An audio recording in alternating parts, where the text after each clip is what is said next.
नमस्कार दोस्तों, stock market studies में फिर से एक बार आपको बहुत-बहुत स्वागत है। तो आज मैं फिर से आपके सामने कुछ इम्पोर्टेंस कंपनी का अपडेट लेके आया हूँ और आज का वीडियो बहुत इंटरेस्टिंग होने वाला है क्योंकि आज मैं यहाँ पे एक नहीं दो केमिकल्स कंपनी के बारे में बात करूँगा। क्योंकि देखिए केमिकल इंडस्ट्रीज का ग्रोथ हमेशा आपको आगे चल के बढ़ने को देखने को मिल सकता है क्योंकि केमिकल के बिना कुछ भी काम नहीं हो सकता। क्योंकि हर प्रोडक्ट आप हर दिशा में अगर देखेंगे हर प्रोडक्ट बनाने के लिए केमिकल्स का यूज किया जाता है।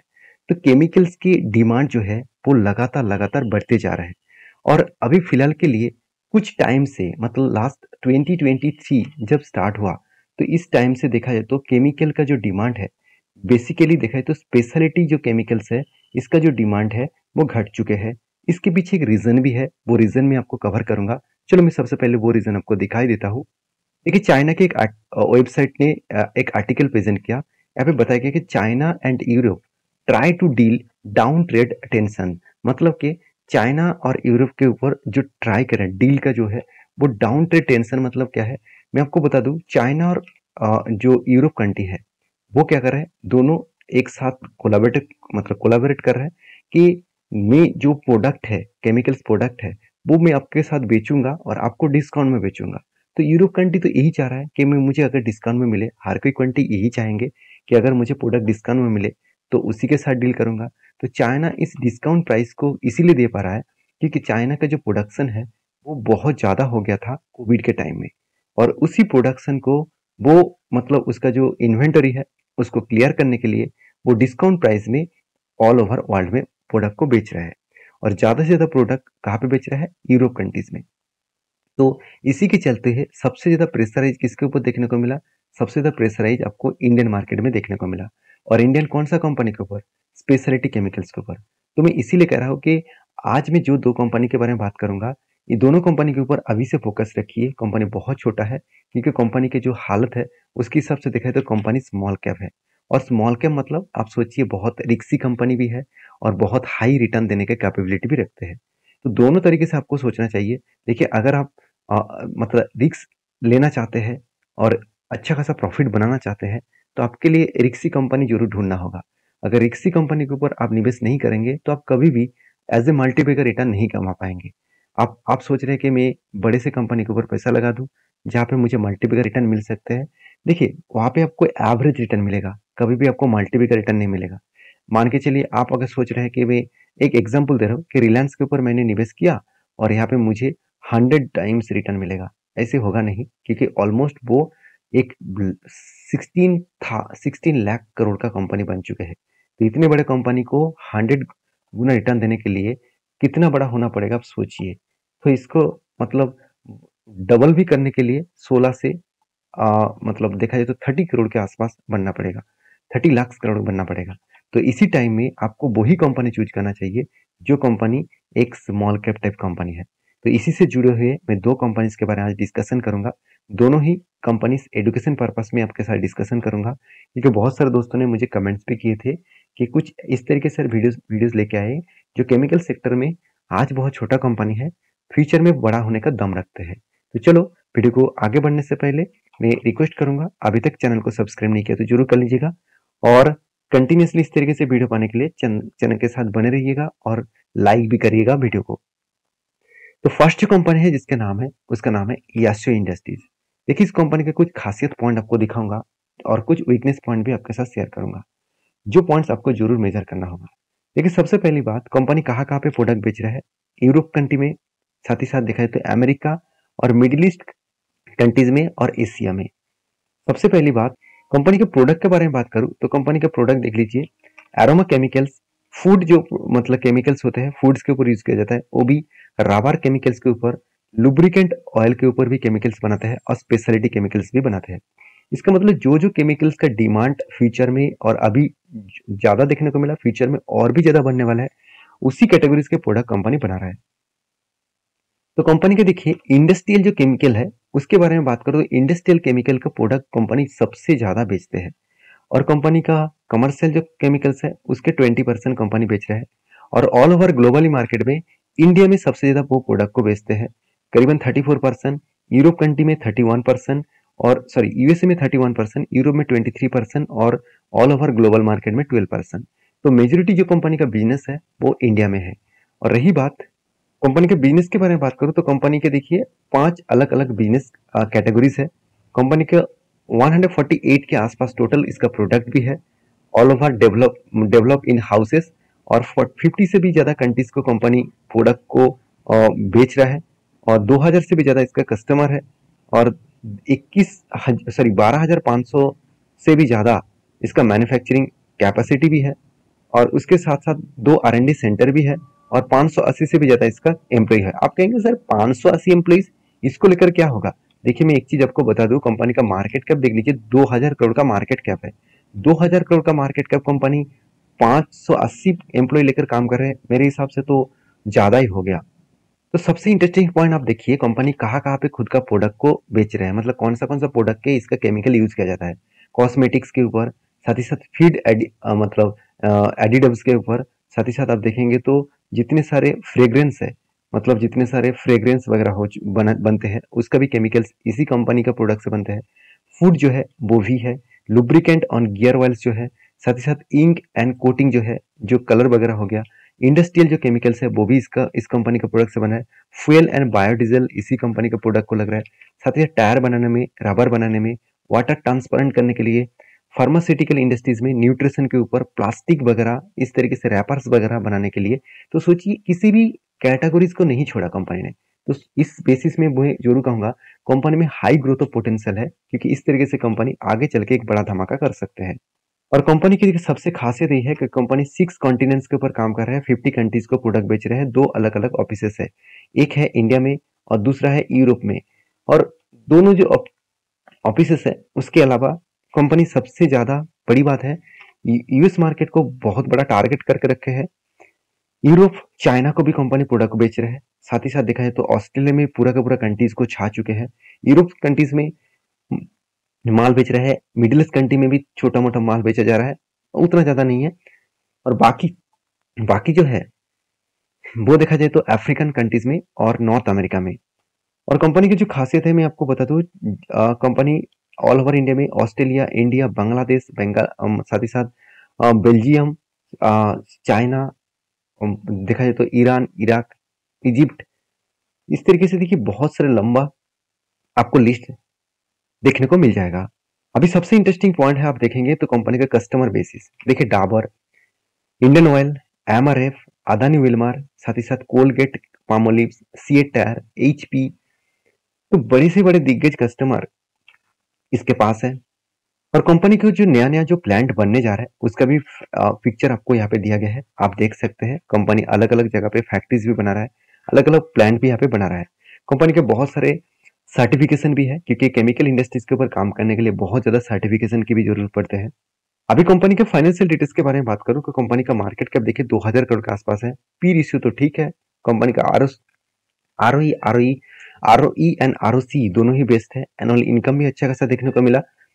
डेप्थ थोड़ा सा ज्यादा है, कंपनी के प्रोमोटर के पास होल्डिंग 75% के 71% के आसपास है। कंपनी की जो प्रॉफिट एंड लॉस है उसके बारे में बात करूं तो कंपनी के सेल्स लगातार बढ़ते जा रहे हैं। कंपनी का हाईएस्ट सेल्स इस बार देखने को मिला। कंपनी के एक्सपेंस भी कंट्रोल हुआ। उसके बाद कंपनी की जो प्रॉफिट है वो भी देखा जाए तो लगातार लगातार बढ़ते जा रहे हैं। तो कंपनी की जो नेट प्रॉफिट है आप देखेंगे तो कंपनी की 2 करोड़ के आसपास 2016 में था, आज वो बढ़ के हो चुके 64 करोड़ के आसपास। तो इसके मतलब कंपनी के ऊपर कंटिन्यूसली प्रॉफिट ग्रोथ जो है वो बढ़ते जा रहा है। कंपनी का सेल्स ग्रोथ बढ़ा, कंपनी का प्रॉफिट ग्रोथ बढ़ा, और कंपनी का सीएजीआर परसेंटेज भी बढ़ा, और रिटर्न ऑफ इक्विटीज भी बढ़ा। तो इसका मतलब हर दिशा में कंपनी का ग्रोथ यहाँ पे बढ़ते जा रहा है।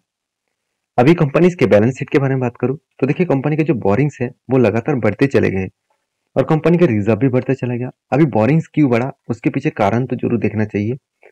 देखिए कंपनी को लास्ट कुछ फ्यू ईयर्स में कंपनी के ऊपर प्रोजेक्ट ज्यादा मिला, कंपनी को अलग अलग कैटेगरीज के टेंडर मिला, तो जिसके चलते कंपनी ने कर्जा उठा लिया, क्योंकि उतना कंपनी को तो प्रॉफिट नहीं हुआ। 130 करोड़ के आसपास कंपनी का प्रोजेक्ट मिला, और कंपनी का प्रॉफिट कितना हुआ? कंपनी का प्रॉफिट हुआ सिर्फ 64 करोड़। तो कंपनी के तो हाथ में एक्स्ट्रा पैसा नहीं है, तो इसीलिए कंपनी क्या किया, कर्जा उठाया। देखिए छोटे कंपनी को ग्रोथ करने के लिए उसको कर्जा लेना पड़ता है, तो फिर भी कर्जा लेने के बाद भी कंपनी अगर प्रॉफिट जनरेट कर रहा है यही कंपनी के लिए खासियत है। एज ए इन्वेस्टर प्रोमोटर के बाद देखिए एफएस के पास छोटे मोटे क्वांटिटी है, बाकी पब्लिक के पास होल्डिंग है, क्योंकि अभी तक कोई भी डीएस ने इस कंपनी के ऊपर निवेश नहीं किया। तो इस बात को आपको याद रखना है। तो रिक्सी कंपनी है, तो सोच समझ कर काम करिएगा। और रही बात चार्ट पैटर्न का, तो कंपनी हाल ही में लिस्टिंग हुआ, तो उस हिसाब से देखा तो उतना ज्यादा चार्ट पैटर्न आपको नहीं दिखेगा।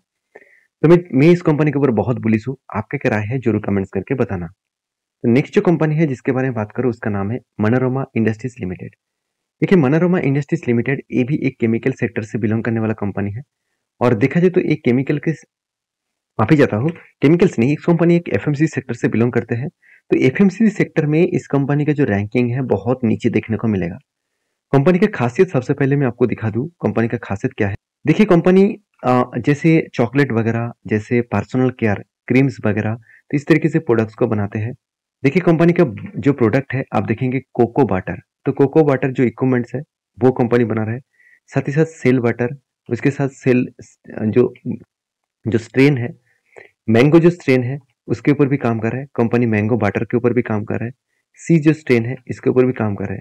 तो कंपनी के जो प्रोडक्ट है ज्यादा से ज्यादा वो वाटर्स के ऊपर, चॉकलेट वगैरह प्रोडक्ट के ऊपर कंपनी खुद को बेच रहा है, मतलब खुद को प्रोडक्ट को बेच रहा है। अभी कंपनी के जो अलग अलग फैक्ट्रीज है आप देखेंगे कंपनी अलग अलग जगह पे फैक्ट्रीज भी बना कर रखे हैं। और कंपनी अपडेट दिया है कैपेक्स का, कितना कैपेक्स बढ़ाने वाला है आप देख सकते हैं। जून 30 में कंपनी 2023 में ये बता रहा है कि कंपनी कैपेसिटी को इंक्रीज करने वाला है 1099.5 मिलियन। आप देख सकते हैं जो कैपेसिटी है इतने मिलियन का कैपेसिटी कंपनी एक्सपेंशन करने वाले है।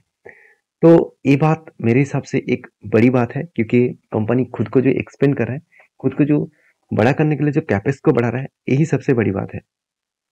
कंपनी ये भी बता रहा है कि कंपनी मतलब जो ऑटोमेशन जो प्लान है उसके ऊपर 30,000 से भी ज्यादा कैपेसिटी को न्यू रिफाइनरी प्लांट के हिसाब से वो बढ़ाने वाले हैं। और कंपनी की जो कैपेसिटी है वो 45,000 टन पर एनम में कंपनी कैपेसिटी को इंक्रीज करने वाला है। तो सोचिए कंपनी का अलग अलग जो फैक्ट्रीज बना है, इस फैक्ट्री से कंपनी को अच्छा खासा ग्रोथ बन सकता है। कंपनी सेकेंड जो प्लांट है, सेकेंड जो कंपनी फैक्ट्रीज बना के रखे, वहां पे भी कंपनी का कुछ प्लान है, जहाँ पे कंपनी उस जगह पे भी कंपनी खुद का कैपेक्स को बढ़ाने वाला है। अभी देखिए कंपनी इस तरीके से प्रोडक्ट को बिजनेस को करने के लिए कंपनी को बहुत ज्यादा सर्टिफिकेट करना पड़ा, बहुत ज्यादा परमिशन लेना पड़ा। तो इस तरीके से कंपनी का बहुत ज्यादा सर्टिफिकेशन है, सर इंडिया नहीं ग्लोबली मार्केट के भी सर्टिफिकेशन है, जिसको लेकर कंपनी इजी तरीके से आगे बढ़ सकते हैं। और कंपनी के जो प्रोडक्ट है वो कहाँ कहाँ पे बेचा जा रहा है आप देख सकते हैं। यहाँ पे लॉरियल वगैरह हो गया, साथ ही साथ देखेंगे तो नेस्ले वगैरह हो गया, और भी देखिए बड़े से बड़े जो दिग्गज दिग्गज कंपनी है इसको आपको देखने को मिलेगा। बड़ी जो चॉकलेट वगैरह जो कंपनीज है वो भी इसी कंपनी के कस्टमर है। तो चॉकलेट साथ ही साथ जो कॉस्मेटिक्स है, इस तरीके से प्रोडक्ट्स को कंपनी बेच रहा है। तो कंपनी का ग्लोबली जो प्रेजेंस है आप देखेंगे तो कंपनी का इंडिया में सिर्फ नहीं, कंपनी का ग्लोबली प्रेजेंस भी देखने को मिलेगा। जैसे इंडिया से बाहर की कंट्री जैसे अफ्रीका हो गया, यूरोप हो गया, नॉर्थ अमेरिका, साउथ अमेरिका, उसके साथ साथ ऑस्ट्रेलिया और एशिया के कुछ कंट्रीज में कंपनी खुद का प्रोडक्ट को बेच रहा है। कंपनी डोमेस्टिकली जो काम कर रहा है वो 35% का सेल्स कर रहा है, रेवेन्यू जनरेट कर रहा है। और इंटरनेशनली कंपनी 65% के आसपास रेवेन्यू जनरेट हो रहा है, क्योंकि बहुत सारे कंट्रीज के ऊपर वो बिजनेस को फैला कर रखे हैं। तो कंपनी के जो कस्टमर है आप देखेंगे तो फूजी ऑयल इसका कस्टमर है, जो ग्लोबली कस्टमर है, जो सबसे बड़ी एक ब्रांड है। साथ ही साथ आप देखेंगे तो बंजी इसका भी इसके कस्टमर है। और इंडिया में जो कस्टमर है आप इंडिया और ग्लोबली मार्केट में बोल सकते हैं, जैसे आप देखेंगे तो नेस्ले इसका सबसे बड़ा ब्रांड है, और बाकी तो कंपनीज के नाम मैं पहले ही बोल चुका हूँ। और इंडिया में जो कस्टमर है जैसे लॉरियल हो गया जो कॉस्मेटिक्स बनाने वाला प्रोडक्ट बनाते हैं, हिंदुस्तान यूनिलीवर हो गया, साथ ही साथ जब बॉडी शॉप हो गया, तो क्लिनिक जो हो गया, इस तरीके से इंडियन में बहुत सारे कंपनीज है जो इसका कॉस्मेटिक्स के लिए इस कंपनी के साथ डील करके रखे हैं। और जापान, रसिया और अदर्स जो कंट्रीज है, वर्ल्ड की जो कंट्रीज है, वो भी इसके साथ कोको जो प्रोडक्ट है, कोको बटर है, मोर देन 10% का इसका कस्टमर है। तो सोचिए ये कंपनी में कितना शानदार तरीके से ग्रोथ इंक्रीज हो रहा है। रही बात कंपनी का परफॉर्मेंस का, तो इस कंपनी के बारे में बात करूं तो 2600 करोड़ के आसपास इसका मार्केट कैप है। कंपनी का पी रेशियो मेरे हिसाब से थोड़ा सा हाई है। कंपनी का पी रेशियो में एवरेज पी रेशियो के बारे में बात करूं तो 36 है, और कंपनी का पी रेशियो 77 के आसपास है। इसका मतलब कंपनी ओवर वैल्यूड है, आज नहीं तो कल करेक्शन होने का चांसेस दिखेगा। तो कंपनीज के जो आरओसी है, आरओई है, एवरेज लेवल के आसपास है, कर्जा ना के बराबर है, इनकम भी हो रहा है, प्रोमोटर के पास अच्छा खासा होल्डिंग्स भी है। रही बात कंपनी का प्रॉफिट एंड लॉस का, कंपनी लगातार सेल्स को इंक्रीज किया। पिछले सालों की तुलना से हमेशा कंपनी सेल्स को लगातार बढ़ाते चले गए और एक्सपेंस को भी कंपनी कंट्रोल में रखे। उसके बाद कंपनी नेट प्रॉफिट, जो अलग लेवल में नेट प्रॉफिट जनरेट किया, जो करीबन करीबन धीरे धीरे करके अच्छा खासा ग्रोथ हुआ। 23 करोड़, 24 करोड़, 30 करोड़, 35 करोड़, इस तरीके से ग्रोथ देखने को मिला। अभी सेल्स बढ़ा, कंपनी का प्रॉफिट भी बढ़े, सीएजीआर का परसेंटेज भी बढ़ा और रिटर्न ऑफ इक्विटीज भी बढ़े। तो मेरे हिसाब से हर लेवल में कंपनी का ग्रोथ देखने को मिला। अभी कंपनी का बैलेंस शीट के बारे में बात करूं तो लगातार कंपनी का बैलेंस शीट के हिसाब से कंपनी के रिजर्व लगातार बढ़ते चले गए। उस हिसाब से कंपनी का बोरिंग्स भी बढ़ा और उस हिसाब से कंपनी का फिक्स्ड एसेट भी लगातार बढ़ते चले गए। तो देखिए कंपनीज के CWIP में इस बार कंपनी 50 करोड़ के आसपास पैसा लगा कर रखे। तो बिजनेस को ग्रोथ करने के लिए यही सबसे बड़ी बड़ी बात होते हैं, क्योंकि जब कंपनी बिजनेस के ऊपर लगातार पैसे लगाते जा रहे हैं तो कुछ ना कुछ बड़ी चीज होने वाले हैं। और रही बात कंपनीज की जो प्रोजेक्ट है, इस बार कंपनी को कितना प्रोजेक्ट मिला, कंपनी का 28 करोड़ के आसपास प्रोजेक्ट मिला, जो पहले 1-2 करोड़ के आसपास प्रोजेक्ट मिल रहा था। अभी लास्ट कुछ फ्यू ईयर्स में कंपनी का 22 से 25 करोड़, 28 करोड़ के आसपास प्रोजेक्ट मिलना स्टार्ट हो गया। एज ए इन्वेस्टर, प्रोमोटर के बाद FIDS पब्लिक, हर किसी के पास इस कंपनी का हिस्सेदारी है। तो यहाँ पे एक प्लस पॉइंट भी देखने को मिला। और रही बात इस कंपनी का चार्ट पैटर्न का, तो हाल ही में कंपनी 2022 में लिस्टिंग हुआ और जब लिस्टिंग हुआ था तब इसका प्राइस था 1000 रुपीज के आसपास और आज कंपनी का प्राइस है 2050 के आसपास। तो कंपनी में जर्नी उतना नहीं हुआ, कंपनी अभी प्राइस के हिसाब से डबल हुआ है। तो मेरे हिसाब से इस कंपनी 10 टाइम्स रिटर्न देने का कैपेबिलिटी रखते हैं। तो बाकी इस दोनों कंपनी के ऊपर रिसर्च करना, उसके बाद कुछ डिसीजन लेना।